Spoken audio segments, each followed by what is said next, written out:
And we are live. Welcome back to Takes by Fans. We have a great show for you today. As always, we are live every single day at noon Eastern. If you want to watch it live, head over to twitch.tv/Takes by Fans. If you want to watch but not live, head over to our YouTube channel, Takes by Fans. We post all of our shows and clips of the show there on a daily basis.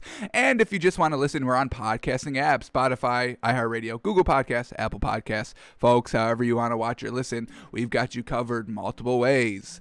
Alrighty, today is a big old Saturday, 1 day out until Super Bowl 55. Chiefs, Bucs, Mahomes, Brady, Bruce Arians versus Andy Reid. Gonna be incredible. Old GOAT versus potential future GOAT. Who knows what's gonna happen? Gonna be great. So we're gonna finish watching the Week 12 matchup today on the show, quarter 4. We looked at, quarters 1, 2, and 3 the last 3 days, and we're still kind of rocking with the Chiefs -3 here, folks. So we'll see if anything kind of switches our minds in quarter 4 when we look at it. We'll look at the line to see if it's still Chiefs -3, because if it's back up to Bucs +3.5, we may take that because of that point or that half a point hook. Because usually Super Bowls always are pretty close. Tom Brady doesn't really ever get blown out, so it's a solid bet there if you get it with the extra kind of half a point buffer. So we'll do all that. Obviously, breaking on the NBA from last night, and yeah, so that's what we got on the show today. Tomorrow we are coming live at 10 a.m. Eastern time to kind of just give our final thoughts on the Super Bowl. We'll go heavy into prop bets. We'll do all that tomorrow on the show just to kind of get us all prepared. I mean, it's Super Bowl day, baby. Let's have some fun on the show. Let's win some money. We'll call a coin toss. We'll look at some yards and prop bets and points by team in the first half, our favorite prop bet to ever bet. So we got all that tomorrow on the show, 10 o'clock Eastern time, not noon. So that is all we've got today and tomorrow. So looking good. Cannot wait, folks. We spent the entire what do we got, 4 or 5 months speaking football, and it all comes to the end tomorrow. So obviously cannot wait. Gonna be a great one. We'll be breaking it down on Monday, telling you about it, and so without further ado, let's get into our stories of the day. And we got to start with this one because I just saw this one. I was finishing up my prep for the show today, and then I saw some Tony Romo announcer slander, and I immediately paused what I was doing, and I had to focus on this because I don't even know why this man is talking. Why is this man even talking anymore? You should just fade into oblivion after the poor coaching performance that you put up. But Jay Gruden, he ponders a media presence. Why? No, nobody wants you in the booth. Nobody wants to hear you talk. We don't care about your opinion. You couldn't make the Washington franchise work. You made it worse. You never did anything, and it's trash. Your career is trash as a head coach. So please do not get into media. And if he does, he probably goes to ESPN because they've got garbage. Oh, my goodness. I can barely watch Monday Night Football because of their announcers. And it's no disrespect to those guys. It's just those are not the guys for the job that the ESPN hired them for. Booger McFarland, no disrespect. He's just... I'm not a big fan of him, but when they had him in the moving cart on Monday Night Football blocking the fans' views every game, it was just the weirdest thing ever. So ESPN can't get it right, so I'm assuming if Jay Gruden does kind of pursue a broadcasting career, he will be on Monday Night Football, which once again, nobody will watch. But, hey. Alrighty, and then so he says he's not impressed by Tony Romo's in-game prognostication skills. Prognostication. Just his predicting skills, because we get this quote right here on Romo predicting plays. Quote, he's only right like 30% of the time. Those are usually pretty obvious. I mean, nobody talks about the times when he's wrong, but when he's right, holy cow, he's a genius. Oh, come on, man. Sure, it's a run. Nope, it's a pass. Sorry, I was wrong. That's a quote that Jay Gruden said. He called out Tony Romo predicting the plays, just trying to, have some fun, have a personality on television, using his own experience on the field to, highlight the game, make it more energetic, more entertaining. Because honestly, Tony Romo was the only real announcer I love to watch. I will only watch CBS games basically because Tony Romo and Jim Nantz make an absolutely fantastic announcing duo. And Tony Romo deserves a lot of credit for that. I mean, his first year in the booth, fantastic. Did you see Jason Witten his first year in the booth? Unwatchable. So much unwatchable, he went back to playing football for a year, and now is retiring, and now he's going to go coach and not get back into the booth. So it's not easy, Jay Gruden, to broadcast. So if you think you can do better, go ahead, get in the booth, because we will be criticizing you the way that you're criticizing Tony Romo, who I think is fantastic. Yes, does he guess some plays wrong? Of course he does. Who's right 100% of the time? Nobody. 50%, it's hard to be right about 50% of the time. So can we stop shitting on Tony Romo? First of all, where the heck did this even come from?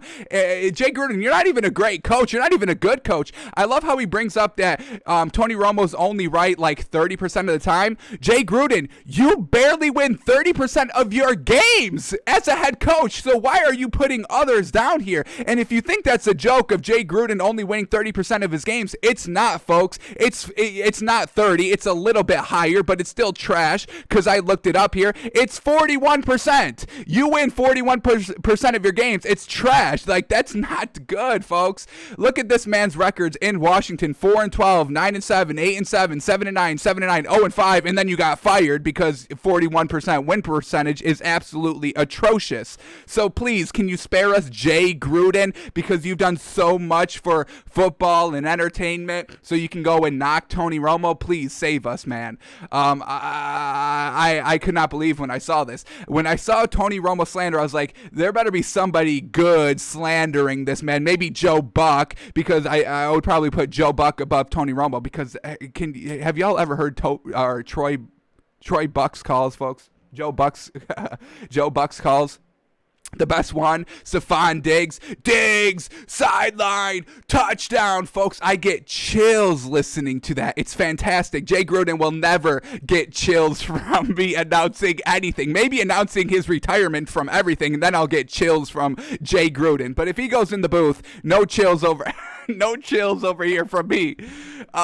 So yes, Jay Gruden, please keep the mouth shut, because I don't know what you're trying to do here, what you're trying to prove, that you're a better announcer than Tony Romo, because I highly doubt that.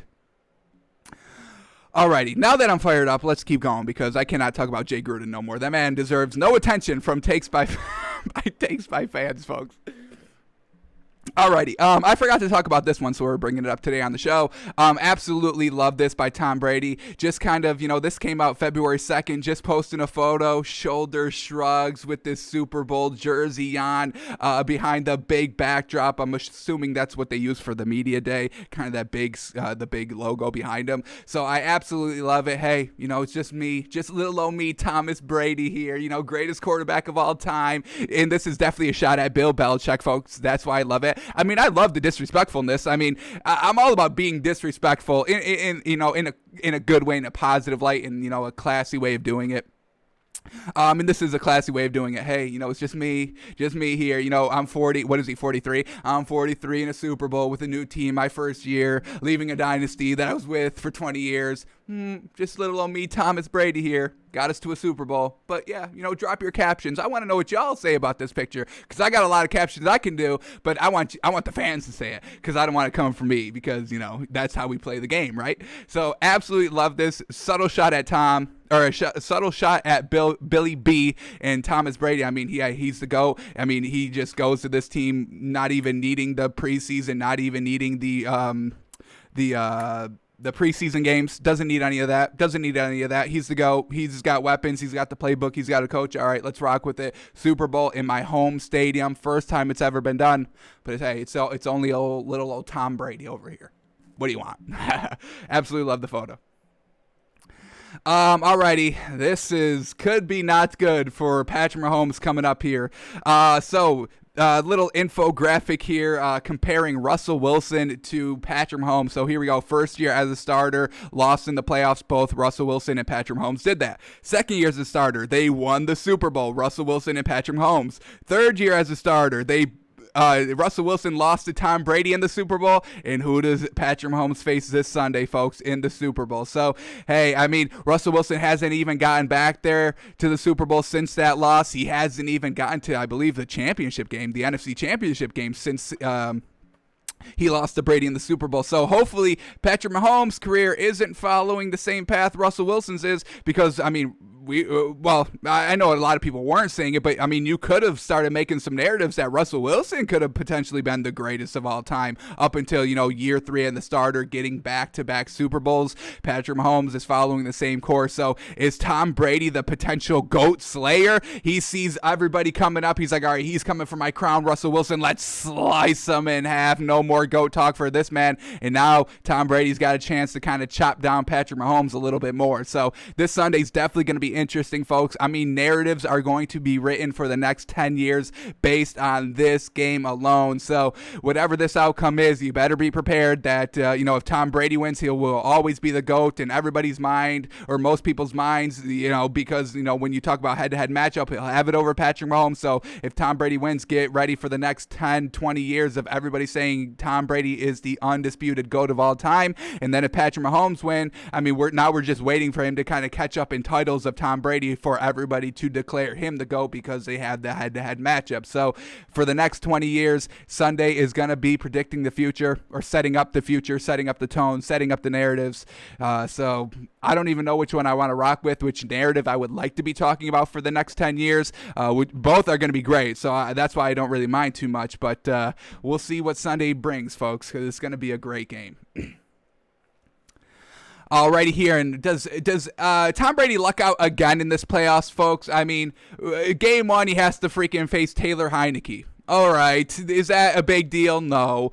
Second game, they have to face Drew Brees, and it's a pretty close game, but then Drew Brees starts throwing interceptions for some reason. Why? 3 interceptions, that's why they lose. So Tom Brady kind of lucked out a little bit. And then, just 2 weeks ago versus the Packers, the defense for the Bucs really steps up. Aaron Rodgers can't convert touchdowns on the 8-yard line 2 different occasions. And once again, kind of Tom Brady bailed out with his 3 interceptions in the second half. And now Andy Reid's son, the Chiefs offensive or outside linebacking coach, he was involved in a multi-car accident yesterday, and 2 days ago, Thursday night. Did we forget to talk about this yesterday? When was this? February 5th? No, I'm right. So yeah, Andy Reid's son was involved in a multiple car accident, and he's probably not going to be coaching on Sunday. And there was, reports of him being under the influence at the time of the accident. Not good at all. So now Andy Reid's going to be off of his game. They're going to be without a coach, and he's not a significant coach. He's the outside linebacking coach. I mean, that's not that big of a deal. But still, I mean, somebody on the coaching staff, all the players know it's the head coach's son. He's going to be distracted now. So does Tom Brady get a free ring because of another kind of another bailout here on his quest for his 7th ring? I don't know. They're making it way too easy on Brady to kind of get a ring here. We'll see how this plays out.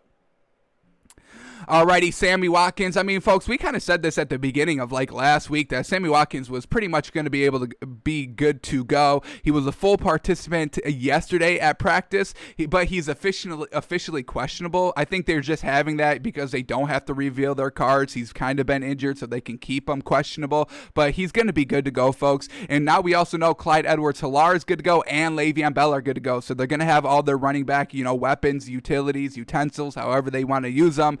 So this is great to see here.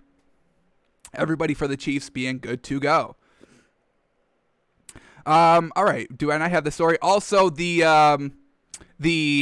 backup center for the Chiefs that was the close contact high risk that had to be out. He is also good to go. He's been returning negative tests throughout the entire week. So that 4th string wide receiver Robinson's good to go, and the backup center is now good to go. So really, COVID has not ruined the Super Bowl. All we have to worry about is tomorrow, and I'm sure we'll have the news very, very early in the morning, probably before we even go live at 10 a.m. tomorrow Eastern Time, twitch.tv/TakesByFans tomorrow, Sunday, Super Bowl, getting us ready.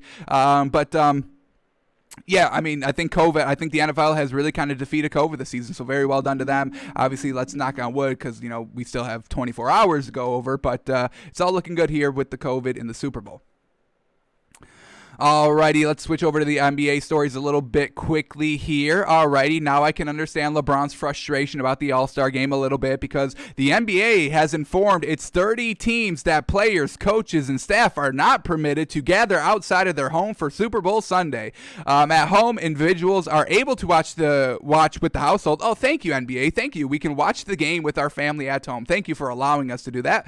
At home, individuals are able to watch with the household. On the road, may host up to 4 family/close friends in hotel with advanced testing, folks. So, and everybody says, but you'll have an all-star game. So I understand the frustration with this. And I understand the frustration, just in a kind of societal basis. I mean, we got, I think Fauci saying, don't go to Super Bowl parties. I see doctors, don't go to Super Bowl parties. Don't fill the hospitals. It's tough. It's tough, folks. I mean, we've been under, this kind of pandemic for almost a year. I mean, next month will be kind of a year. I think it started in March last year. So I get it. It's tough. What's real, what's fiction? I don't know. There's so much information out there. I'm kind of leaning towards the experts. I think that's kind of the good thing to do in most scenarios. Yeah, it's just tough. I mean, everybody watches the Super Bowl. It's the biggest event in basically America. I mean, the Super Bowl Sunday, you make an entire day out of it. You have parties. Everybody brings. I mean, we're talking wings and pizza. You don't break out wings and pizza for no special occasion, folks. We're talking birthday parties. We're talking football Sundays and Super Bowl Sundays. That's kind of the 3 occasions you bring out a lot of wings and the pizza. You get the sheet pizza for the game, not a large, not an extra large. We're talking sheet, 32 pieces, the nice square pieces of pizza. How everybody likes it. And so I understand the frustration because it is a big event and you want to be with, around your family. I don't know if I can say this, but I will be hanging out at a smaller party. Yes. But yeah, I can understand the frustration with, hey, we're going to have an all-star game, but, we can't even celebrate the Super Bowl. Like, what are we doing here? So I get it. It's tough, folks. It's tough. It's a pandemic. It's something nobody's really ever experienced or lived through. So it is tough. And it's tough. It's tough. We will leave it at that. It is tough. Alrighty. And then kind of once again with this, like everybody just follows what LeBron James says, and it's a little weird. And I get it. He's the greatest of all time. He's like the biggest voice in your sport. So I would understand everybody getting behind him. But we don't really see this in the NFL. Nobody really gathers behind Tom Brady. Oh, Tom Brady says we're going to play this season. Yeah, we're going to play this season. We never really get that.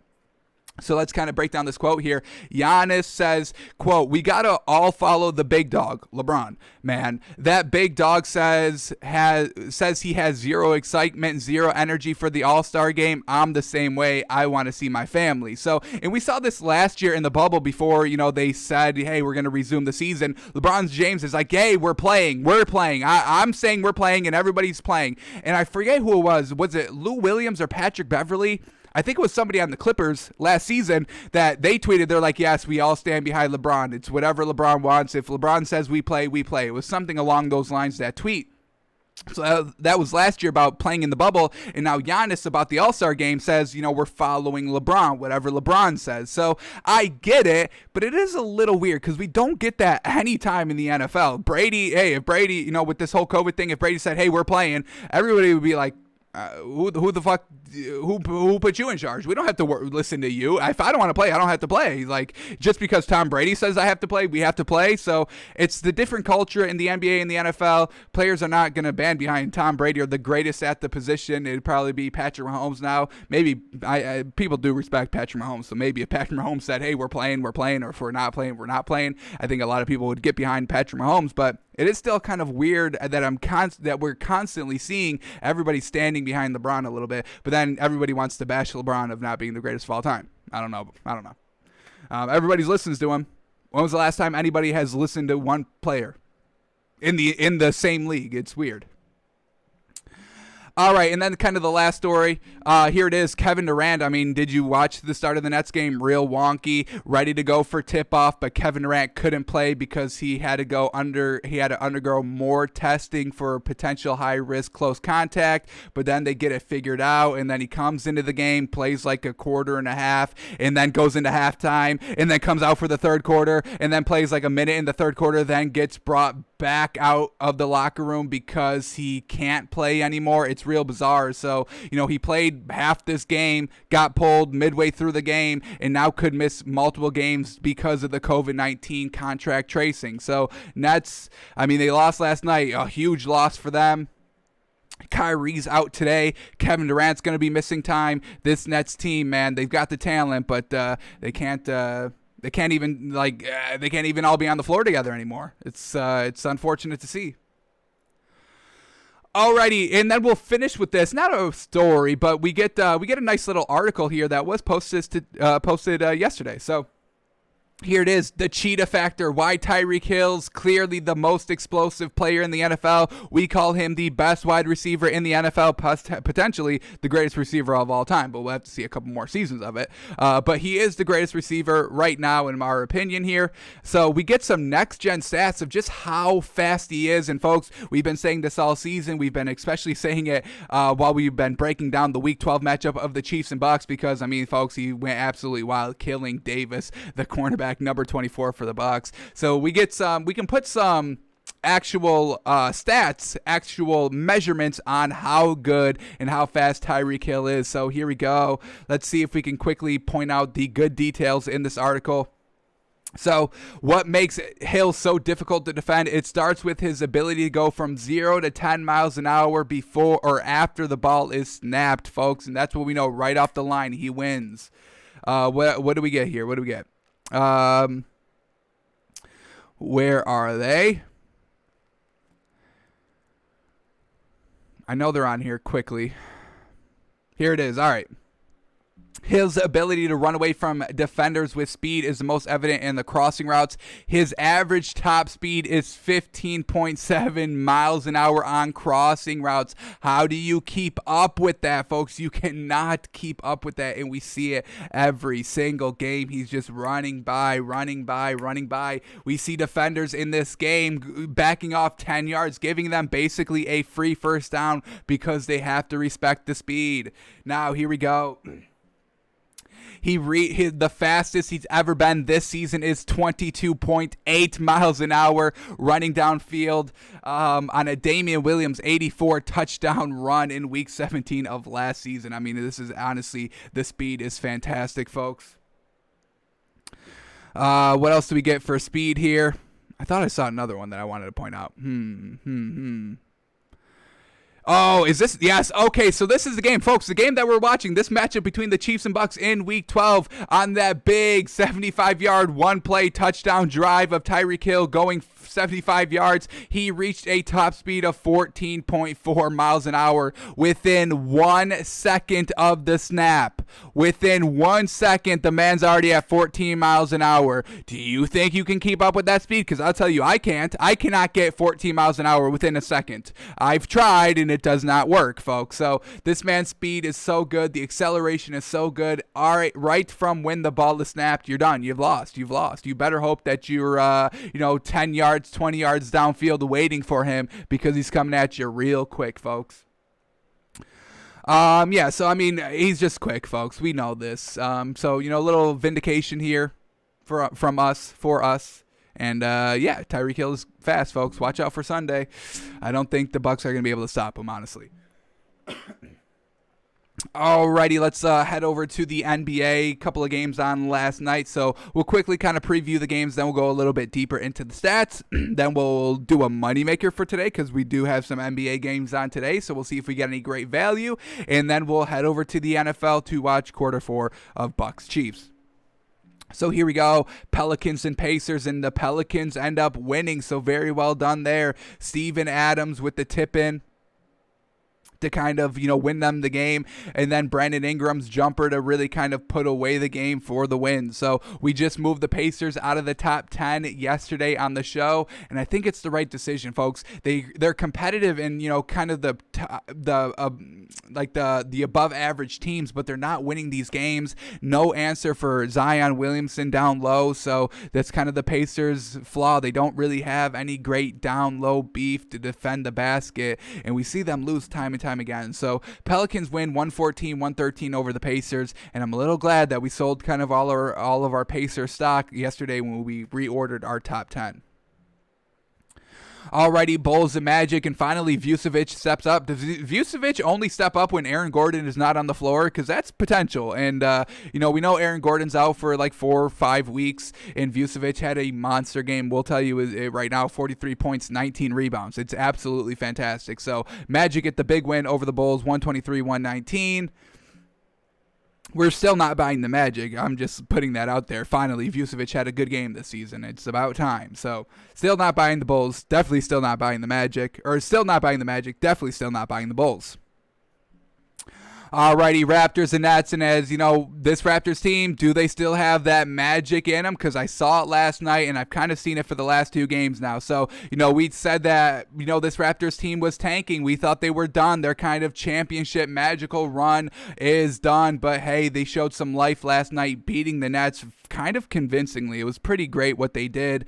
So Raptors win 123-117 over the Nets, and I think this Raptors team is starting to climb back up a little bit. As soon as we started to disrespect them, they heard us disrespect them, and they got it all together. So I think we have to put this Raptors team back on our watch. They're kind of doing what they did last year in the bubble, what they did in that championship run. Everybody performing well on a nightly basis, and we're getting some great games. We got a great performance by Fred VanVleet 2 games ago, and now we had a great game by Kyle Lowry and Pascal Siakam this game, both putting up 30-plus points. So very well done, this Raptors team. They've got our attention again. They've got our respect again, and we'll see what they do with it in this upcoming week. Alrighty, Bucks and the Cavs, and the Bucks win it, but their 3-point shooting was not good, but they still win it, so hey, we'll give them credit. The Cavs, nothing great, obviously, so Bucks win 123-105. Jazz, Hornets, Jazz looking real good out there. Hornets, we are a little bit big on them. I think we are going to have to start fading them a lot more now. We do like LaMelo Ball, and he's real good, but everything else on this team is really not great. Cody Zeller cannot guard anybody down low. He could not stop anybody. So, the Hornets, they do have some decent pieces, but this is not a team that is going to make a playoff run, I don't think. It's unfortunate, but they definitely need a better piece and a better number 2 on their team and a better beef down low, because everybody's eating down low, and this Hornets team, they're getting blown out. We're taking Hornets +8, +5, +7, and it worked for a little bit, but now it's starting to get out of hand, and they just don't have it anymore. So the Hornets, I think they hit like maybe a little mini streak. We're still gonna talk about them and kind of root for them a little bit, because LaMelo Ball is having a real great year, real great rookie season, but I think we're gonna have to stay away from them in our moneymaker, because they are kind of killing us a little bit lately. Alrighty, Wizards and Heat, and Bradley Beal had a bad game, so the Wizards only put up 95 points. I mean, that is correlation right there. That is causation. Bradley Beal not having a good game, they don't have any chance of winning. We know this. So Heat get the win. Finally, they get back on track. Timberwolves getting a huge win. Love to see that. They were on a big skid, folks. I think they were on probably 5 to 7 game losing streak. So not great there, but they finally pull it off, beating the Thunder. I think once again without Shai Gilgeous-Alexander for the Thunder. And then D'Angelo Russell hit the game-winning 3, so very well done to them. We know he's their best piece without Karl Anthony Towns. He's their one superstar, and he made it work. Finally stepped up, hit the big shot, and got the close win, 106-103 over the Thunder. Pistons, Suns, Pistons still losing. Suns back on track here with a nice win. No reason why they should have lost that game, so they didn't. So very well done to the Suns. 109-92 over the Pistons. And Celtics, Clippers, and folks, I think we're going to have to start fading the Clippers a little bit. Lost to the Nets, lost to the Celtics without Jaylen Brown and Marcus Smart. Now, let's give out credit to Kemba Walker, because he had we will show the tape a little bit. He did hit a very, very clutch shot. I know we kind of clowned him for missing the clutch shot against the Lakers a couple of games ago, but he's right back, being clutch, and hey, so we can start calling him clutch a little bit more. We can start respecting his game a little bit more, because he was a little off in the beginning of the season, but a little early on now. We're starting to get to the midway point of the season. Teams and players are starting to step up, be a little bit more consistent. So very well done, Kemba Walker. Huge impact in this game. Got a nice steal, clutch bucket, kind of really sealed the win for them. So well done to the Celtics, and I think we're going to have to start fading this Clippers team. I mean, we moved them down to what, number 5? They number 5 right now? Number 5 right now. I think we can move them down possibly. If they keep losing these games against, the kind of above average teams, it's not going to be good. So Celtics get the big win against the Clippers, 119-115, and the Clippers were at home, folks. Once again, not great. And without Jaylen Brown, that's the biggest thing. How do you not beat an absent Jaylen Brown Celtics team? I don't get that. Without Marcus Smart as well. But they did. They found a way. Alrighty, let's go a little bit deeper into the stats on all these games. So here we go. Let's start back at Pelicans and Pacers. And Brandon Ingram, Steven Adams being real clutch. Zion Williamson misses a layup at the end of the game. Steven Adams puts it back. Brandon Ingram hits a jump shot, and that really extends the lead where the Pacers just can't keep up anymore. So well done, Brandon Ingram. A great game by him. 30 points, 7 assists, 6 rebounds, shot 50% from the 3 and 57% from the field. Great game for Brandon Ingram, and we see this time and time again this season. He's having a real great year. Zion Williamson, only 18 points, but hey, 5 assists, 4 rebounds, really doing it all. Not taking a lot of threes. That's what I like to see. Getting to the line 9 times. Only hit 6, so we have to work on that a little bit. But still, being aggressive down low, we can definitely get behind that all day. Steven Adams, 12 points, 12 rebounds, 7 offensive rebounds. Just nobody able to stop him down low for the Pacers, and that's what we know. They really don't have that big beef down low. Nobody down low to get the rebounds, to get to clean up the glass, to score easy down low. And so well done, Steven Adams, and I really think he ties this entire team together. A nice veteran presence, a nice big down low, young emerging stars on this team with Ingram, Zion Williamson, and Lonzo Ball. So Steven Adams being here in the starting lineup is real nice for this Pelicans team. And let's shout out Lonzo because he had a great game, 20 points. That's what we're talking about, Lonzo. 9 rebounds, only 3 assists, so a little light there. But still, if you're putting up 20 points, we can forgive the assists a little bit because production is still coming from you. Well done from the 3, 5 of 9, 54% from the field overall. So yes, Lonzo Ball showing some nice stats here and some wins in these last 2-3 games. This is the Lonzo we want to start seeing a little bit more. Love to see it.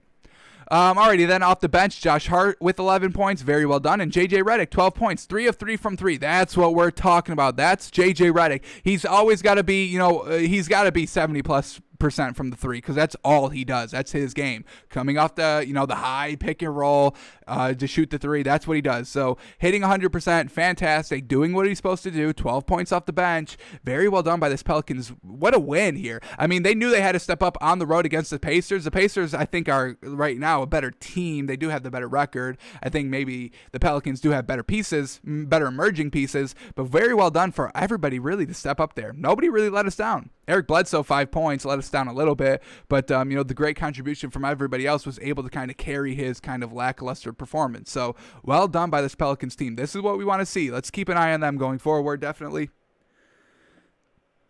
Alrighty, the Pacers, here we go. Sabonis, only 8 points. That's a huge reason why they lost. Even though they did have other players stepping up, you need Sabonis to be the guy. He's going to get you the 30 every game. Well, he could get you the 30 every game. He's got the ability to do so. So 8 points, 5 assists, 6 rebounds, decent there. I mean, he didn't shoot well, 23%. Holy cow, he took 13 shots. So not a great performance there. Justin Holiday, 22 points, 4 assists, 6 rebounds. Well done. Miles Turner, 12 points. Jeremy Lamb, 17 points. Michael Brogdon, 13 points. Doug McDermott, 14 points. Goga Bitadze, 10 points. And even TJ McConnell, 9 points. And Aaron Holiday, 8 points. So everybody was really giving it their all. It's just Sabonis didn't have that great of a game, unfortunately. And look at his plus minus, a minus 25. So not great defense either. Not a great showing for Sabonis because they've got some nice beef down low in this Pelicans team. So they were able to lock them up down low. So Pelicans get the close win, 114-113 over the Pacers. Alrighty, Magic and Bulls, and we'll start with the winning team, Magic here. Nikola Vucevic, folks, finally came alive here. 43 points, 19 rebounds, 19, folks, wild. He took 29 shots and shot 58%, absolutely magnificent. And then Evan Fournier, a nice clutch bucket down the stretch as well, 20 points to go along with that. Cole Anthony, 17 points. James Ennis III, 14 points. So finally, these other supporting cast members are stepping up. Fournier for 20. James Ennis with more than 4 that he was kind of putting up these last couple games. So is it Aaron Gordon? They just can't play around Aaron Gordon? That's a potential. We'll have to see, the kind of couple next games that the Magic play, see how they come out. But, we didn't get this kind of production of James Ennis, Vucevic, and Fournier when Aaron Gordon was in the starting lineup. So we'll see what we make of that in the upcoming Magic games. Alrighty, let's go to the Bulls now. Zach LaVine, 26 points, led the team. Is that surprising anybody? 8 assists to go along with all those points. Kobe White, 16 points, well done. Lauri McCarron, 13 points. Patrick Williams, 20 points. I mean, they had Thaddeus Young, 15 points.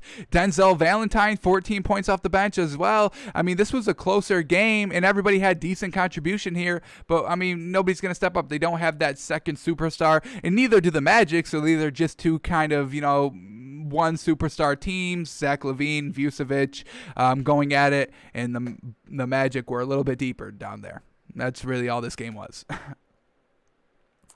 Alrighty, Raptors and the Nets, and folks, this Raptors team, they heard the disrespect. We were shouting. We called them GameStop stock, folks. We said they were going down, down, down, but hey, they said we got one more upturn up our sleeve. Let's rock with it. So, hey, Kyle Lowry, 30 points. He's been a dog these last couple of games. He's been stepping up. He's being the leader. He's being the leading scorer. Obviously not, because Fred VanVleet just had 50 and Pascal Siakam had 33 this game, but he's consistent. He's consistent like 30 points, and I'll take that over 150-point game and 130-point game. I'll take consistent 30. Yes, so very well Kyle Lowry, and then he had 7 assists to go along with those 30 points, and he also shot 66%. We can round it up to 67, both from the 3 and from the field. So really magnificent games Kyle Lowry's putting together here, and for that we have to start giving this Raptors team some credit, and I think we're going to start putting them in our top 10 watch come next Friday if they're still kind of beating these kind of better teams than them, these elite teams, these above average teams. I think we can maybe squeeze them in at number 10 and see how they do. Fred VanVleet, 11 points. Aaron Baines, 9 points, but this is where it gets good, folks. Pascal Siakam, 33 big old points, led the team. 11 rebounds, 4 offensive, 6 assists, 3 steals, 1 blocks, 0 turnovers. That's what we love to see. Really kind of a flawless game from this man. Plus 11 in the plus minus. Norman Powell returning to the starting lineup, yeah?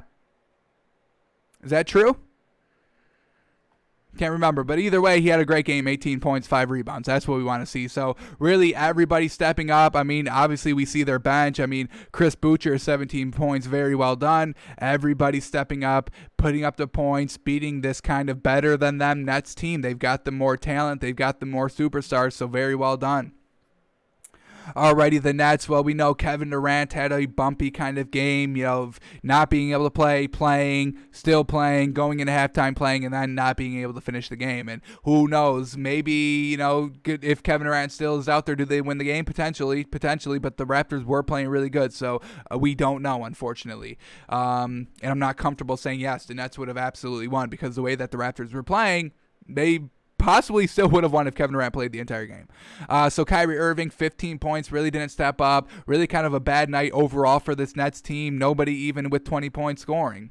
Now, everybody did have, solid points here. We'll go through them real quick because everybody really was scoring the ball, but nobody just had that wow performance.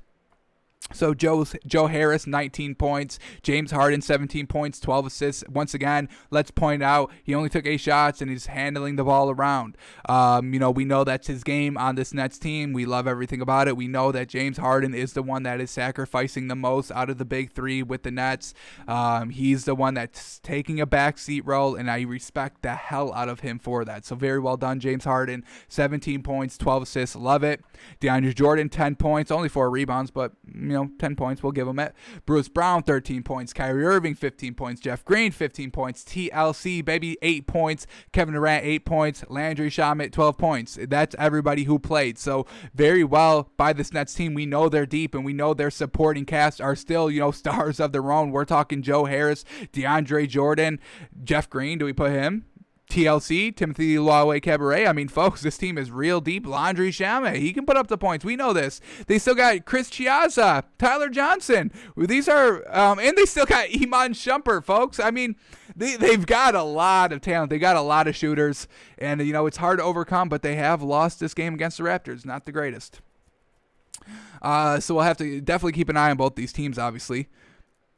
Alrighty, Bucks in the Cavs, and once again, these last two games for the Bucks, not including this one, the last two before this one, their 3-point shooting was absolutely fantastic, but now they're back to 7. They shot they only made 7. They shot 22 threes this game. So once again, the threes are a little lackluster, but they still get the win over the Cavs. So hey, we can't knock it, I guess. So Giannis, 33 points, 12 rebounds, shot 75% from the free throw line. Love to see that. 1 of 3 from 3. Three's a little bit too many for Giannis to be taking. Do the Zion approach. 1 or none. 1 or none. That's what we want to see. If you're feeling it, take the 1. And if you make that 1, maybe I'll allow you another 1. But I don't want to see 3 from Giannis, who's a very unproven 3-point shooter.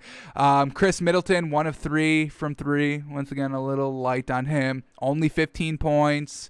A little light. Luckily, they were not facing that hot Colin Sexton Cavs team that would go and put up 40 points against an all-star team like the Nets, like he did. So the Bucks, little bit of a bailout there. Brook Lopez, 13.6 rebounds. Dante DiVincenzo, 11 points, 11 rebounds, 6 assists. Holy cow, what a game. And 2 of 3 from 3, so very well done. Drew Holiday, 17 points, 7 assists. And Bobby Portis off the bench with 14 points. So very solid contribution here. Just the threes are not falling. So once again, they're very hit and miss, folks. We're buying, we're selling this Bucks team. We're selling them more, and then we're buying them again. So they are a little up and down. We are taking it slow with them in our top 10 this time, just, at number 9. But this 3-point shooting has got to be more consistent than this. I can't see a 7 at the 3-point column. That's not going to get it done with any team. It's not going to get it done. I mean, the Cavs outscored them at 3. They had 11 threes. That's what we're talking about. So a little bit light here. Nobody really being that main man for the Cavs. Colin Sexton, 19 points, which is good. It led the team. But, we need somebody else to step it up, or Colin Sexton to go for 40. They don't really have that other piece. So, the thing to bet on is Colin Sexton going for 40, because they really don't have that second superstar. And Colin Sexton's not even a superstar himself. He's a rising star. I'm not classifying him as a superstar yet. Andre Drummond is still in the starting lineup. We are hearing trade rumors for him, so we'll see about that. 18 points, 9 rebounds. Jared Allen off the bench, 13 points, 4 rebounds, 3 assists. I freaking love that man's play, folks. In 21 minutes, really getting it done off the bench. Love it. Teron Prince, 12 points. Isaac Okuru, 10 points. Colin Sexton, as we said, 19. Darius Garland, 13. C.D. Osman, 12. So just a little light on everybody here for the Cavs. None of these performances are going to be able to beat and overthrow a better team than them. So, the Cavs are just kind of a man team to us.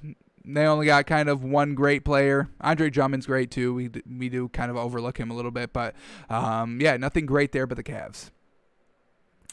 Alrighty, Jazz and Hornets. Let's start with this Jazz team. Rudy Gobert, 12 points, 15 assists. Folks, this man is one of the most consistent big men I've ever seen. The pick and roll game is good. He's always great on the glass. The only downfall really is his outside defense. He really can't guard the perimeter. The 3-point line, that's not his strength. He gets torched. That's why Jokic really always beats him a lot. So Rudy Gobert can beat everybody else, is successful against every other team, except if you have a great 3-point shooting big, which unfortunately for the Jazz, the 76ers have a great shooting big, the Lakers have a great shooting big, the Nuggets have a great shooting big. So those are 3 great teams that you are going to have to beat. You are going to have to beat multiple of those teams if you want to get to, if you want to win a ring. So unfortunate for the Jazz, but they do have a lot of other pieces to kind of, overcome that one red flag of this Jazz team. So we get Bojan Bogdanovic, 31 big old points. Donovan Mitchell, 30 big old points. Mike Conley, 16. Joe Ingles, 10. Jordan Clarkson, with everybody going absolutely wild, scoring the ball. Still off the bench, can find his production, 15 points, 3 assists. He knows how to fit in off the bench. He knows how to lead off the bench. This Jazz team is really really deep, folks. Really good. So love everything about this Jazz team, folks. Rudy Gobert is still doing good. Donovan Mitchell's always great. Damn, real good. All right, Hornets now. All right, falling off a little bit here. LaMelo Ball had his best game of the year, 34 points, 8 assists, and he shot 52%, taking 27 shots. So we'll give him this. What a great game. They just really don't. Well, they do kind of. They got Gordon Hayward. I do kind of forget about him. 25 points, 10 rebounds. It's really just Cody Zeller. 6 points, 7 rebounds. It's just not going to get it done. Terry Rozier, 15 points. Very well done. Malik Monk, a little bit of a quiet game here. Only 6 points in 26 minutes off the bench. And Bismack Biyombo, 13 points off the bench. Well done. But just couldn't really get it done down low. Unfortunate. So, love this Hornets team. They're just not winning games, which is unfortunate. They are competitive, which is I'm all about. First, you got to get competitive, then you can start winning games. But they are taking this first step. They just need another. If they have a great big, they need to be the ones that trade for Andre Drummond or Jared Allen from the Cavs. If they get one of those two players, I really think that really elevates this team a bunch. They really just need that big beef down low, nice score, can get the rebounds, and they'll be fine. Because I'm not impressed by Cody Zeller, honestly. So. You get the big, and now you can start running kind of what Atlanta does. Great point guard, Trae Young, LaMelo Ball, and a great big, Clint Capella, and whoever this Hornets team gets. But I want the Hornets to make a big push for either Andre Drummond or Jared Allen for the Cavs. I don't know if the Cavs are going to give up Jared Allen because they just acquired him in the trade between that whole James Harden fiasco. But I do know we have heard reports that Andre Drummond is kind of for sale. So Hornets do make the big push for him. The trade deadline is going to be interesting. Alrighty, here we go. Heat and the Wizards. Let's start here with the Heat. Jimmy Butler, 14 points, 9 assists, 8 rebounds. This is the speed of the game. No threes taken. This is how the Heat get back on track. Jimmy Butler just kind of being the floor facilitator, the floor general. Goran Dragic is back in the starting lineup now. Fantastic. He's good to go now. He only put up 9 points, but he does kind of need to score a lot. But, Jimmy Butler and him just taking more of a kind of backseat approach here. And Jimmy Butler, this is his game. This is his game. The stat line you're seeing right now, this is Jimmy Butler. This is his game. It's not the 30-point games. It's not the 30-point performances. That's not Jimmy Butler. It rarely translates to wins when he does that, unfortunately. Kelly Olynyk, great game, 17 points, 5 of 7 from 3, very well done. Bam Adebayo, 21 points, 4 rebounds. That's not great, the rebounds, but 21 points and getting to the line 11 times, I can get behind that. Duncan Robinson, a little light. Holy cow, they're lucky Kendrick Nunn stepped up, because if he doesn't have this 25-point performance off the bench, leading the team in scoring off the bench, they're not going to get it done, and it's kind of unacceptable for Robinson to have 6 points, Dragic to have 9. Tyler Hero stepped up. All right, he stepped up, 17 points off the bench. So the bench scoring really steps up for this Heat team, and that's what we know about the Heat. They're still deep, folks. I mean, Butler, Olynyk, Adebayo, Robinson, Dragic, Hero, Nunn, Iguodala. I mean, that's, what do we just name? Like 8 players deep of real great talent. Avery Bradley is still, not playing. So very well done. Heat getting back on track. This is a game they should have won. It was a game they won, so very well done. This is how you start to build it up. All right, the Heat need to kind of reset their season. Jimmy Butler's been out for a long, long time. Goran Dragic's been out for a little bit of time here. They've got, 9 wins now. Reset. Get everything together, get back to, what you guys did to get back to get to the finals last season in the bubble, and the Heat still have all the pieces to get it. They didn't. I don't think they lost anybody. I don't think they lost anybody from last season to this season. So it was just Jimmy Butler not being in the starting lineup. They all revolve around Jimmy Butler. He brings the best out of everybody on a game-to-game basis because everybody loves to play for him. He's a great kind of leader. He brings an intensity that everybody needs to kind of be better. He's kind of the drill sergeant, motivating everybody. So well done to the Heat beating the Wizards. Already, Bradley Beal had a very bad game, only 7 points. He was 1 of 14 for the entire game. Not great. 7% shooting for 7 points. Not great at all. And then Russell Westbrook, once again, 13 points, 6 turnovers. He's back to 6, folks. He's back to 6. We saw a couple of games of 3, 4, but now we're creeping all the way back up to 6. And once again, it's classic Russell Westbrook. He doesn't change. It's unfortunate. This Wizards team is not good. They're barely good when Bradley Beal is good. They're kind of good when Bradley Beal and Russell Westbrook are both good. But when they're both bad, nope. Sell the team, trade everybody. No, nothing great here. This team is not great. Not good. Not even decent. Ooh. Alrighty, we can move on. Here we go. Timberwolves and the Thunder. We can start with the Timberwolves. Very well done. Let's shout out D'Angelo Russell. The game-winning three. Very well done. Was it a three? What do I got here? Yeah, three. Yeah. Three-pointer to win the game. And then Diallo ended up having the chance to tie it with a buzzer beater, but he missed it. So, not great. So, very well done to D'Angelo Russell. 21 points, 5 of 8 from 3. The game-winning 3. 6 assists to go along with that. Very well done. Malik Beasley, 24 points. Naz Reid, 17 points. Very well done. And we had some good contributions off the bench with Jalen Noel, 14 points, and Jake Layman, 10 points. So, well done to this Timberwolves team. They definitely need Karl Anthony Towns back. I'm waiting for him to get back. He is still in the kind of health and safety protocols. Unfortunate. He probably won't even play this season, honestly. It's unfortunate because what he's going through with COVID, it's honestly tragic.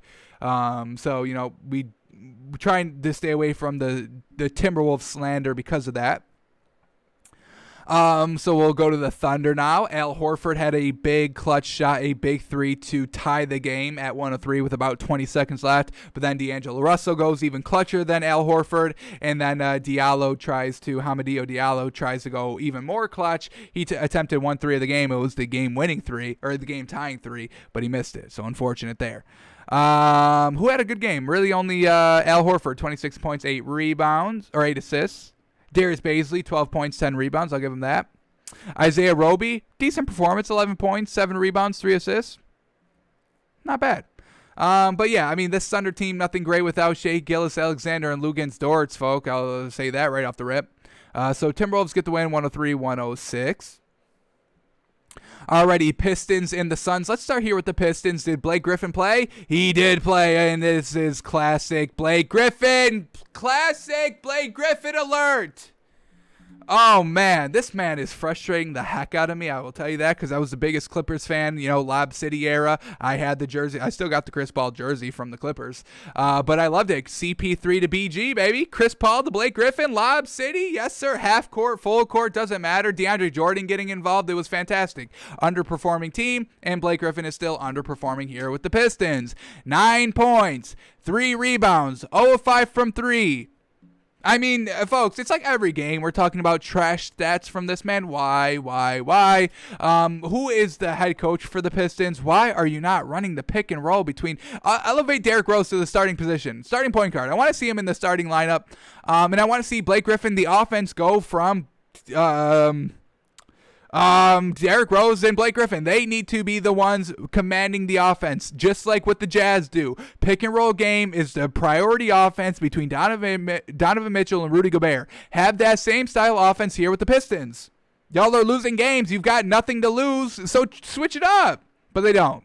And Blake Griffin never changes his game because he wants to be a three-point shooter now. You're not LeBron. You can't develop a three-point shooter. Same thing like Giannis can. He hasn't been doing it very good. So, Oh, man. All right, who's doing good on this Pistons team? Jeremy Grant, 21 points. I'll give him that. Nothing really great elsewhere in his stats, but 21 points I'll give him.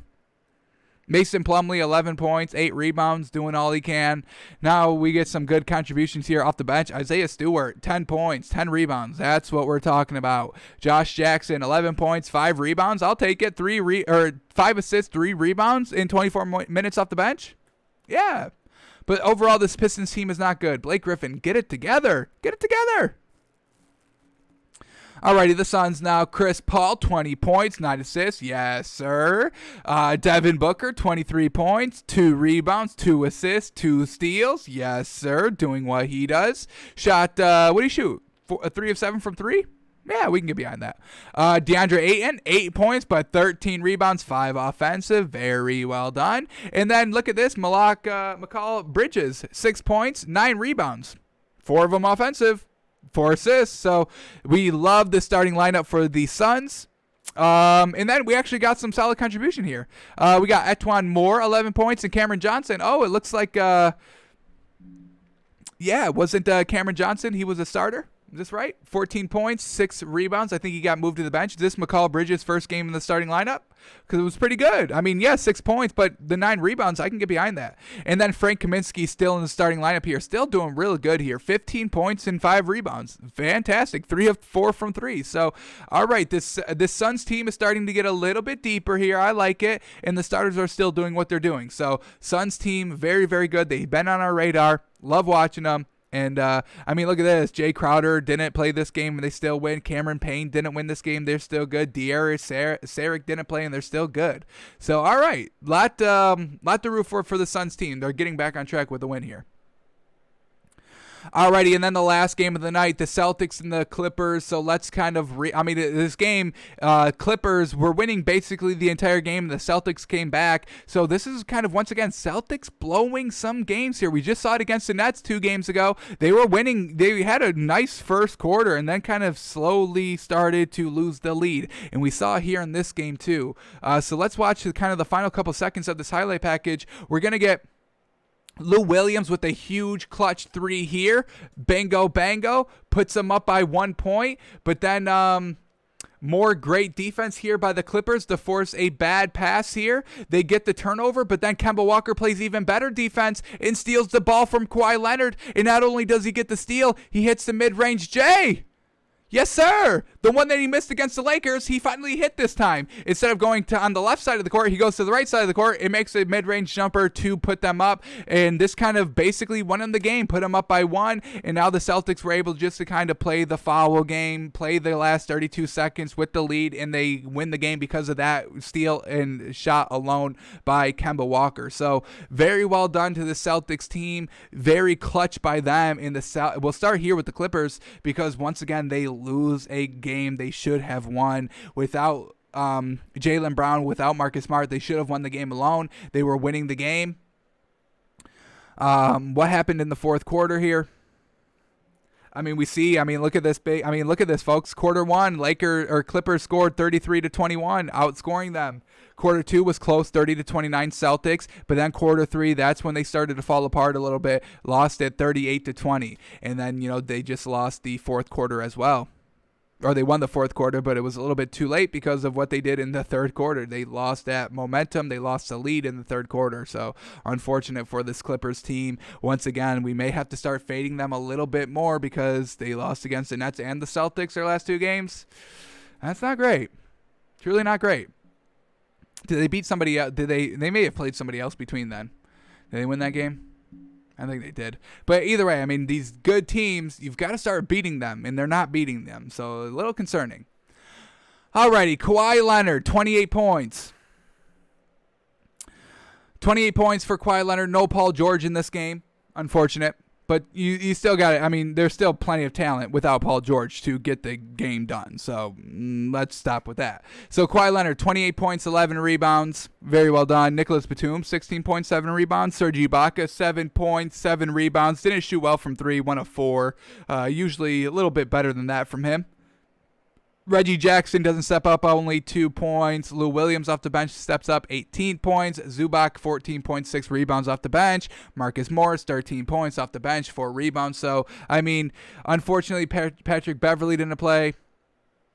We see Paul George didn't play, but it is still no excuse, folks. You still need to start winning some of these games. You've still got Kawhi Leonard, Ibaka, Reggie Jackson, Zubac, Lou Williams, Marcus Morris. You've still got plenty of talent to win games, especially when the Celtics were also shorthanded. Jaylen Brown and Jason Tatum is kind of the same as Kawhi Leonard and Paul George. There's 2 great superstars that can get it done consistently on a night-to-night basis. So if the Celtics are missing one and the Clippers are missing one, there's no reason why the Clippers should be losing this game. Alrighty, Celtics. Now let's talk about them. Daniel Tice, I think he got injured in this game. Only played 8 minutes, no points, 1 rebound. Tristan Thompson, 11 points, 7 rebounds. I hate them both together in the starting lineup. All right, so Jason Tatum, a little interesting. He had to move to the starting guard position with Kemba Walker because that's where Jaylen Brown plays. So they moved Jason Tatum to the 2. They moved Grant Williams to the 3, and Grant Williams 11 points, 4 rebounds. So nothing great there as a kind of elevated starter for Grant Williams, a little lackluster. Kemba Walker was great though, 24 points and 4 assists. Jason Tatum was great, 34 points and 7 rebounds. Them together. So let's shout out Kemba Walker. What a clutch game by him.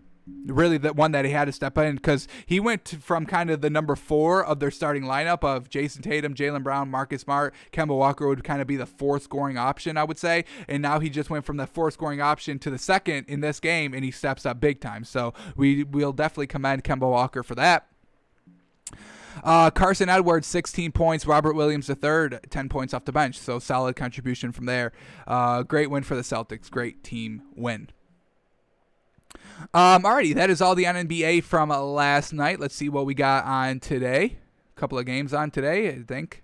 Yeah, a lot of games on. So we should hopefully be able to find some good value in our moneymaker. Let's get that back on track. So here we go. Any primetime games? Yes, sir. The 8:30 game, Warriors Mavericks. This is a rematch from a couple of nights ago, 2 nights ago, where the Warriors beat the Mavs, and they were at home. Potentially. Now on the road here, the Mavericks are at home, so that's the primetime game on tonight. Any other good games? What do we got? Blazers, Knicks, 1 o'clock, tipping off right now, so we'll get to the moneymaker quickly to see if we like that. Nuggets, Kings. Yeah, let's just get to that. Let's just go here. Let's get this up-to-dated lines. We got 10 minutes to talk about this Blazers-Knicks game, so let's get to it. Alrighty, here we go. Blazers, Knicks. Blazers -1. All right, let's go back to our kind of favorite Twitter account here. NBA Fantasy Labs. They're always up to the minute. They're always the first people I see. So let's see what we know. Knicks will start Peyton, Barrett, Bullock, Randall, Robinson. That seems to be the starting lineup that they always work with. Kevin Durant is questionable today. We'll see what happens with him. So we'll probably have to stay away from this Nets team. Kyrie Irving is out. He is definitely not playing, so it could only be James Harden. Derrick Jones Jr. and Anthony Simmons, I mean, they're going to be on minutes restriction, but they are playing, so that is good. Damian Lillard is good to go. So I think we're good to take the Blazers. Yes, sir. Let's get this in. Literally last minute bet. I mean, we're 9 minutes away from kickoff or from tip off. Blazers -1. We're taking it, folks. We are taking it. Love it. This Blazers team, they're up and coming. Well, not even up and coming. They're great. They just lost some of their main pieces, Nurkic and McCollum, but without them, they've really been stepping it up still. So we still feel confident taking this Blazers team. Nuggets, Kings. Nuggets -3.5. Kings have been kind of streaking lately. They've been knocking off teams. We've been getting great value with their points. Think we're going to stay away from this one, though. I do like the Nuggets better than the Kings. Jokic, I don't think the Kings really have anybody to stop him down low, honestly. Let's go back to the last Kings game. I'm forgetting their big. Who's their beef? Who's the Kings' beef? Let's see here. Go back. I mean, they just beat the Celtics in their last game. Very well done. What do we got? Raquan Holmes. Hassan Whiteside off the bench. Once again. Don't know if anybody's going to be able to handle Jokic. So we are going to stay away from Kings and Nuggets. I think the Nuggets win, but I know how the Kings play, and I don't feel comfortable with the 3.5 there. So we'll stay away from it. See how it plays out, and then we'll move forward in the next meeting. Bulls Magic in a back-to-back head-to-head matchup. Magic got the first meeting, and once again, it could go either way. I don't think Vucevic has another performance like he did last night, so we stay away from the game. It's +1, -1. No great value there. Nets 76ers. 76ers -4.5. Nets +4.5. 76ers all looking good to go. Joel Embiid should be good to go. We haven't heard anything from him. Let's quickly go back because he does kind of go out like some days behind. So let's see what we get here. Any news on anybody from the 76ers? Joel Embiid? Nothing. So that's good. Not hearing any news. Pretty good. Alrighty. So yeah, I think without Kyrie Kevin Durant most likely doesn't play. I mean, I don't see how he kind of gets pulled out of, mid-game of last night and able to play this game. I don't see that. Maybe he can come back, in the next game, but I don't see him playing this game. 76ers -4.5. Can James Harden get it done? They still have a lot of talent. If everybody's starting for the 76ers, this -4.5 is decent. Let's come back to it. See if we get any better value in any of these other games. Bucks, Cavs +10.5. Once again, we're going to stay away from it, especially of just that poor shooting performance for the Bucks that we saw last night. Yes, they could probably win again against the Cavs, but, we're going to stay away from it. 10 is a lot to swallow. Raptors, Hawks +4.5. Raptors on a back-to-back. Everybody's been performing well, so I think we're going to switch to the Hawks here, +4.5. I want to see what this Raptors team is all about. Yes, they've had 2 very, very great games. I will admit that. We were wrong about it a little bit, but is it for real or are they pretenders? This is the game that's really going to solidify it on a back-to-back against a pretty decent Hawks team. So we're going to take the Hawks +4.5 here, folks. Let's see. Let's have the Raptors beat us. If they go out and beat us and beat the bet and ruin our bet, that's fine. That's fine. We'll respect it and we'll start looking at them a little bit higher moving forward. But for right now, I've seen a lot of man performances from the entire season. Some great blowout performances right now, but I'm not ready to 100% buy them. We're still big on this Hawks team, so we're going to rock with the 4.5 for the Hawks. Alrighty, Spurs and Rockets. Rockets +1, Spurs -1. Is everybody to go for this Rockets team? Because I'm ready to take them right now, +1. I'm ready. But this line is a little shaky to me because it doesn't make a lot of sense why the Rockets are plus, first of all, in the first place, because they're fantastic when everybody is good to go. I'm not seeing anything here by the NBA Fantasy Labs about, Victor Oladipo. Oh, Christian Wood is out. That's why I forgot about that. Christian Wood is still going to be out. So Victor Oladipo and John Wall should be playing together. And yes, Christian Wood is good, but I maintain the main success between John Wall and Victor Oladipo. So I think we're taking the Rockets +1. I don't like really what we've been seeing so far from the Spurs team this season. All right, Timberwolves and Thunder. Once again, kind of a rematch here. We're going to stay away from it. No great value here. Shai Gilgeous-Alexander's probably not playing. Dort's probably not playing. So we're not taking the Thunder, and we're not taking the Timberwolves just because D'Angelo Russell had one good game. No, thank you. All right, Warriors, Mavericks. Warriors +4 here, folks. Not bad. Warriors won their first meeting, and this is kind of a back-to-back with a day in between. But Warriors, Mavericks here.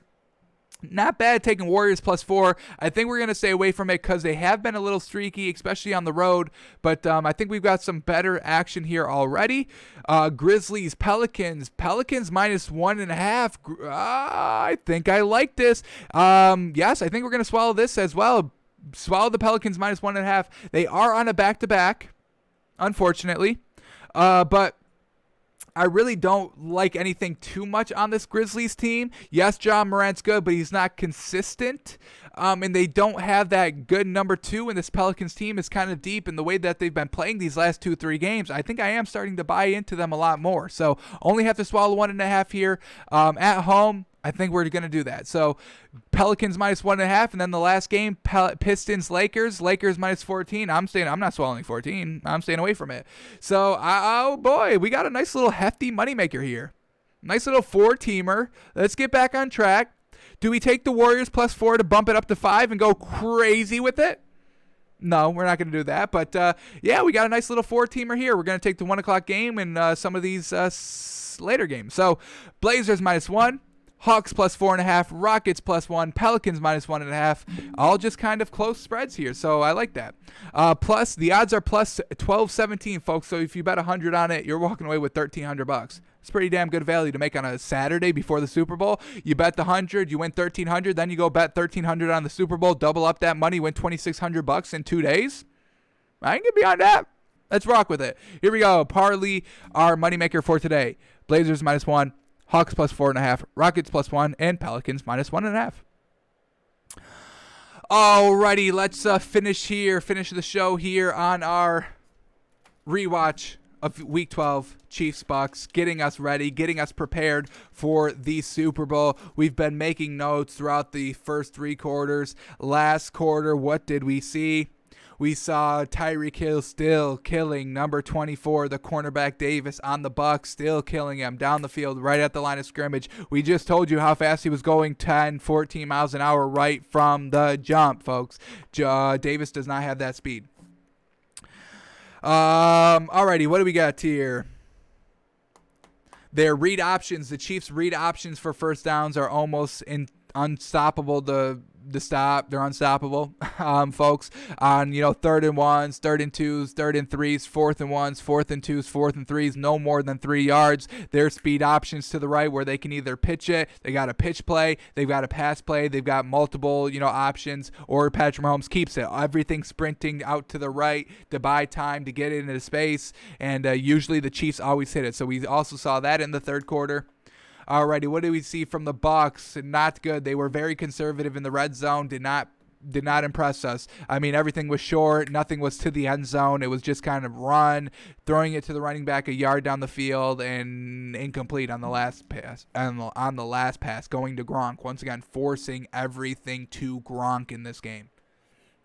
And then we also saw 50-50 Brady. He took a deep shot. It was fantastically thrown, perfect, huge pickup. But then he tries to do it again, and it's a pick. This is 50-50 Brady we're talking about. I mean, folks, in the playoffs, he's 50% completion percentage. 54 technically, but it's still 50. It's nothing great. So that's what we had in the 3rd quarter. Let's make a new tab here for quarter number 4. Quarter number 4. Let's see what we see. And once again, we'll just kind of see what we see, folks. Call it out, getting us ready. Can the Chiefs beat the Bucs again in the Super Bowl, or the Bucs get the revenge? Let's watch quarter number 4. Let's let this film play out. So going into the 4th quarter, it is 27-10 Chiefs. Big old blowout, folks. 17-point lead in the 4th quarter. If that happens in the Super Bowl, give the Lombardi right now to Patrick Mahomes. Alrighty, here we go. So Tom Brady's going to start off with the ball here on his own 31-yard line, 2nd and 4. Start of the 4th quarter. Here we go. First pass, Brady. Nice. Going to Cameron Brate. Once again, a tight end, and we saw him forcing it to the tight ends in this game already. Barely ever hitting Mike Evans. I don't think he has a catch already. I think Antonio Brown already only has like 1 catch through 3 quarters, so forcing it to the tight ends, that's something that we've known about this Bucs team. Once again, over the middle of the field to Cameron Brate. The Chiefs have been able to cover the middle of the field really kind of great for the first 3 quarters. The Bucs are coming out here in the first start of this 4th quarter and just going right to the middle, and it's wide open. Alrighty, we may have to refresh this. We got a little frozen there. Refresh it. Are we back? Oh, we're back. All right. So he's going to go to Cameron Brate once again here. This is a play that we just saw. Game. Chiefs just dominant. Bucs playing catch up. Tyreek Hill unstoppable. In a 17-point lead in the 4th quarter. That's enough for the Chiefs to walk away still with a victory, giving up 2 touchdowns. So, alrighty. So let's kind of give you our final thoughts on what we saw from the film, which we already just kind of did. Tyreek Hill is unstoppable, folks. 24 cannot guard him. He will get burned every game. The game came down to first drives, first quarters. Tyreek Hill burning him came down on the last play as well. Bucs red zone defense is pretty solid still. Nice stops there, forcing the Chiefs on a field goal, forcing a turnover. That's exactly what the defense needs to do on every single drive. They cannot allow really any touchdowns because we know Tom Brady has some trouble here. Going downfield, throwing interceptions. Yes, 50% of his chances are going to be good balls completions. The other 50% are going to be interceptions. He gets lazy in the pocket. If he sees pressure, he does not want to get hit. He just tries to throw it away. Unfortunately for him, the arm strength maybe be falling off a little bit because he can't get it all the way from the left hash to the sideline to throw the ball away. When the pressure's coming, it results in interceptions. Should have been multiple against, the Saints. It was multiple against the Packers, and it was multiple here against the Saints. He gets lazy. He does not want to get hit, folks. This is perfectly clear. So if you hit him early, he's going to be done for the rest of the game. So let's refresh the line here. Is it still Chiefs -3? It is still Chiefs -3. So our official pick Saturday. We'll make our solidified pick tomorrow on the show, but I don't see any evidence, any circumstances, any stats that I'll see because we just literally watched the entire game these last 4 days, and I'm still big on the Chiefs -3, folks. This was the same exact setup here that the Super Bowl is going to be on. Chiefs, Bucs in Bucs, Chiefs, Bucs in the Super Bowl, folks. So I still think this game is going to play out kind of exactly like this one did. Chiefs are going to be unstoppable. The Bucs may be able to get a couple stops, maybe late in the third quarter, late in the fourth quarter, but it's just going to be too much to overcome. You can't stop Tyreek Hill. He's going to burn you all day and tomorrow. It's just too much to go over, folks, unfortunately. So Chiefs -3 is still our official picks after watching all 4 quarters in depth, breaking them down, seeing what we're seeing what the defense is giving, seeing what the defense can't stop, seeing what the Bucs can't stop, seeing what the Chiefs can stop, seeing what Tom Brady's doing, seeing what Patrick Mahomes is doing, seeing everything in the head-to-head matchup in Week 12. Don't think the Bucs have really gotten any better than this game. Don't think the Chiefs have really gotten any better after this game. I think this is kind of a nice kind of framework of what these two teams actually are. Good red zone defense by the Bucs. Limited Tom Brady, can still make the mistakes. For the Chiefs, Tyreek Hill is fantastic. Travis Kelce's fantastic. The play calling is fantastic. Picking up the first downs and icing out the game is fantastic. Patrick Mahomes is fantastic. Tyrann Mathieu fantastic. The defense locks up Mike Evans, fantastic for basically the entire game. And I don't see the Bucs winning unless Tom Brady does classic Tom Brady things, goes vintage GOAT mode. I need to win this ring because it's in my home stadium and I have so much to prove over Billy B. But I still go Chiefs -3. Alrighty, that is going to do it for us today. Thanks for tuning in. Thanks for watching. We're back tomorrow on our Super Bowl show. We'll be reiterating everything, giving our final thoughts, looking at a lot of prop bets, showing you how to make the best money come tomorrow. Yeah, we'll also break down basketball. We'll go quickly over basketball tomorrow. We won't spend in depth like we kind of do. We'll go very quick into basketball because, folks, we're talking about Super Bowl Sunday, folks. Does anything else matter? No, it doesn't. So that's what we got tomorrow, 10 a.m. tomorrow, Eastern time. 10 a.m. Eastern, that's when we're going to do it. Probably go for an hour. And, hey, I got stuff to do to get ready for an entire, 4 hours. We got to spend the entire day getting ready for 4 hours of football, which I'm all cool with. Don't get me wrong. Nice send-off here, end of the season, championship game. We will crown a winner tomorrow, folks. I cannot wait. So breaking it all down on Monday, getting us prepared tomorrow at 10 a.m. Eastern. Alrighty, folks, we're out of here. Thanks for tuning in. Thanks for watching. Have a great Saturday, and we'll see you.